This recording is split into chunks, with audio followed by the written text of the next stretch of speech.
Muy bien, ya estamos de regreso en Pura Vida y le damos la bienvenida al doctor Reni del Valle, un doctor muy experimentado, cirujano, oncólogo.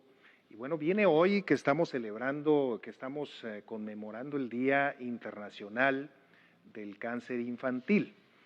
Aunque él mismo nos dice, mañana viene una experta y vamos a dejar que ella entre en detalles, pero no deja de ser de su interés el tema del cáncer infantil, ¿verdad, doctor? Sin duda, el cáncer en general, ¿no? Y es el propósito por el que estamos aquí, ¿verdad? Poner un granito de arena, contribuir a la información, porque a mayor información, pues es mayor prevención, ¿no? Claro. Entonces, en ese sentido, pues vamos a hablar hoy lo que es un poco los factores químicos que producen cáncer. Y pues ya tenemos muchos años con muchos estudios epidemiológicos que han identificado cuáles son los factores que producen cáncer, ¿no? Hay unos que están plenamente demostrados en base a evidencia científica y por supuesto hay otros que son probables o posibles.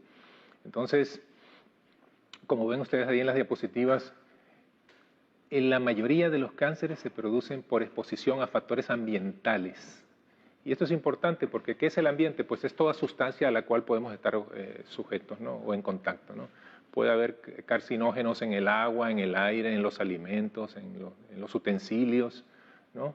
Entonces, ya están identificados pues más o menos cuáles son los factores que causan cáncer, ¿no? Virus, bacterias, el tabaquismo, desde luego la radiación ultravioleta en el caso del cáncer de piel, ¿no? La radiación que se usa médicamente, ya recordamos pues la tragedia de Hiroshima y Nagasaki, donde la incidencia de cáncer de tiroides se disparó, o en Chernóbil, en Europa también, donde allí pues esas poblaciones tuvieron mucho cáncer de tiroides, porque está íntimamente relacionado la radiación con el cáncer de tiroides, ¿no? Y bueno, esto también se presta para hacer mucha especulación y gente que empieza a imaginarse que hasta por meter cosas al microondas puede tener algún riesgo y bueno, quién sabe hasta dónde pueda ser ustedes los expertos, pues tienen esta información para irnos ilustrando ahí. Así es, muy buena consideración porque pues tampoco vamos a caer en el pánico. Existe la evidencia científica, ¿no? Y es a través de la cual vamos avanzando en la humanidad, ¿no?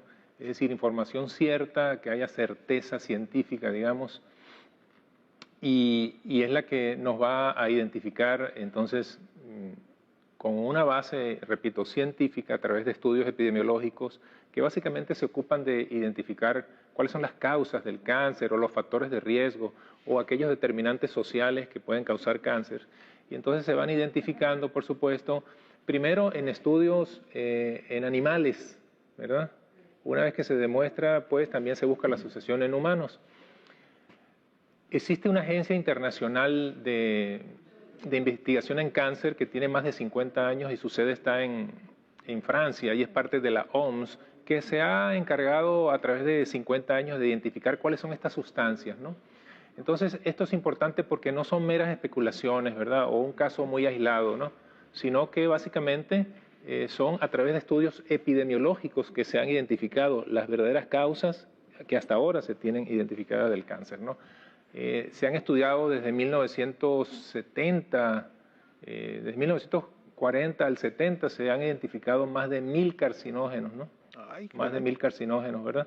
Y más o menos unos 400, pues hay evidencia de que efectivamente está demostrado que tienen cáncer, ¿no?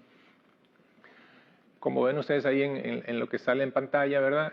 La mayoría de estos cánceres están, digamos, son secundarios a la exposición genética, pero hay un 5, un 10% que básicamente tienen que ver con susceptibilidad genética, es decir, la persona que tiene mutaciones y que las hereda a su descendencia, ¿no?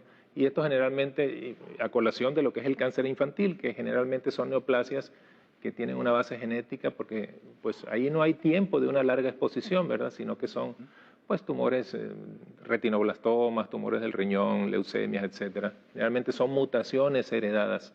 Pero la mayor parte del cáncer y de la que venimos a hablar hoy es de la que tiene que ver con exposición a factores ambientales, ¿no? Ahorita que nos comentabas del tabaquismo, ya ves que ahorita están los cigarros electrónicos. ¿Es lo mismo? ¿Un tabaco o un cigarro electrónico afecta igual o no? Bueno, ya está demostrado también que a pesar de que es un mecanismo diferente, también tiene potencial carcinógeno. ¿Sí? Entonces, y esto se vio, digamos, en el siglo pasado, que se consideró el siglo del cigarro, ¿no? En ese sentido, antes de este siglo, pues la incidencia realmente de cáncer de pulmón era muy rara, ¿verdad? Y a partir de que empieza pues este hábito que se favoreció a través de campañas, etcétera, de fumar, la incidencia, por ejemplo, en 1965, un 42% más o menos de la población fumaba. A pesar de todos los logros que se han hecho, hoy día en Estados Unidos estamos hablando un 16% todavía de la población todavía fuma. Sin embargo, debemos destacar que el tabaquismo está reconocido como el principal factor carcinógeno que produce la mayor cantidad de neoplasias, ¿no? Okay. Entonces, esto es importante porque obviamente pues, es un hábito que es modificable. Podemos fumar o dejar de fumar. Y ahí incluso entra también el fumador pasivo, ¿no? El que no fuma, pero fuma la persona que vive con él y a la vez pues también tiene un riesgo. ¿Sí? Pero bueno, sí, se ha puesto de moda ahora eso de los cigarros electrónicos y muchos creen que, pues esta modalidad es menos riesgosa, pero entonces no, sí es tan riesgosa como... Es riesgosa y lo mismo pasó con aquella famosa campaña de el cigarro light, ¿no? Donde se dio la falsa sensación de seguridad, de que no era nocivo y pues obviamente pues produjo muchas muertes, ¿no? Entonces no hay que caer en esos juegos publicitarios, en esas campañas de que ahora voy a usar este porque este no es dañino. Bueno, para que lo tomen en cuenta quienes son aficionados a eso y que creen que están con menos riesgo, pues no, es importante tomar en cuenta eso. Y bueno, ¿qué otras cosas? Ahorita mencionaba, podemos estar expuestos a aire, a agua. A carcinógenos. Sí, ¿no? Sí. Pero presentes en diferentes... En el ambiente. Sí, o sea... Así es, sí. Sin duda, de hecho hay carcinógenos naturales, ¿no? Como puede ser el cadmio, el mismo zinc, el hierro, pero obviamente tiene mucho que ver con la exposición, la cantidad, la dosis, por supuesto, ¿verdad? Esto ya, por ejemplo, hace muchos años, en 1975, por ejemplo, en Inglaterra, ya un médico documentó la asociación que había entre el cáncer de testículos con los que se dedicaban a limpiar las chimeneas, porque estaban en contacto desde la infancia con el hollín y el alquitrán, ¿no? Entonces desarrollaban cáncer del escroto, ¿no? Más bien. Y de tal manera que estas asociaciones pues, se han ido documentando y por ello es muy importante pues, que tengamos presente este tema de los carcinógenos, porque como les decía, la IARC, que es la agencia internacional, ha identificado más de 400 carcinógenos en más de 1000 sustancias que se han estudiado, ¿no? Muchas de estas sustancias las podemos usar en uso cotidiano y que hace muy pocos años hubo una controversia que obviamente pues, aquí en Sonora sorprendió porque tiene que ver que colocaron a la carne asada, digamos, a la carne roja más bien, como un carcinógeno tipo 1, ¿verdad? Y realmente pues es un choque importante y sobre todo que tiene también que ver con la industria y tiene que ver con el trabajo de muchas personas, ¿no? O sea, casi como si tuvieran catalogado por actividad, miren, en esta actividad hay este tipo de riesgo, que si es en la minería, por ejemplo. Sí, existen ciertas profesiones, como puede ser, por ejemplo, los que trabajan en la industria del aluminio o los peluqueros que usan tintes, por ejemplo, que a través de la exposición crónica a ciertas anilinas pueden desarrollar cáncer de vejiga, por ejemplo. Es decir, hay asociación entre ciertas ocupaciones y ciertos cánceres, por supuesto, ¿no? Pero esta IAR, pues, ustedes lo pueden incluso consultar en internet, se pueden meter ahí a la página y pueden ver cuáles son los carcinógenos tipo 1 y dónde están. Como les digo, están en muchas partes. Hay algunos que pueden ser incluso naturales, pero obviamente tiene que ver la dosis. Pero lo importante aquí es que hay otros que se pueden evitar, ¿no? Fundamentalmente, por ejemplo, el tabaco, el alcohol, ¿verdad? Hablando de carcinógenos químicos, ¿no? Y desde luego también es importante porque muchas veces no es la sustancia directa, sino el metabolismo, lo que produce a través del metabolismo que tenemos. Y hay cierta gente que tiene cierta predisposición o que no tiene la suficiente capacidad para detoxificar esos metabolismos y entonces aumenta la incidencia de cáncer. Ok, entonces pudieran estar dos personas expuestas, digamos, pero a lo mejor uno Exactamente. le va más mal. Exactamente. Otro, ¿no? Quiere decir que más allá de la exposición también es la susceptibilidad de cada quien. Somos diferentes, pues genéticamente, biológicamente, y ustedes habrán escuchado, no, fumó hasta los 100 años y nunca le pasó nada, ¿verdad? Ah, sí, ese es clásico. Y hay otro que pues ni siquiera fumó y tuvo cáncer de pulmón, ¿no? Así Entonces, estas historias pues se dan, son cotidianas, pero desde luego son historias aisladas y para eso están los estudios epidemiológicos y las estadísticas, ¿no? Que lo soportan, ¿verdad? Sí. Por ejemplo, si alguien quiere ahondar un poquito más en la información, ¿usted qué páginas le recomendaría? Porque si uno busca ahí, se puede encontrar con infinidad de fuentes y muchas de ellas así confiables no son. ¿Qué lugar recomendaría usted en las redes como para decir, aquí dan buena información, bien sustentada?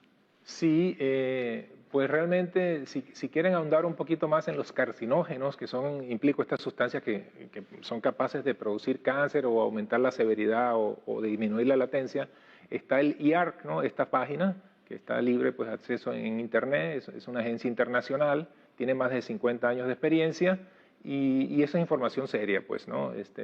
Por supuesto los carcinógenos tipo 1 son los que están demostrados que causan cáncer.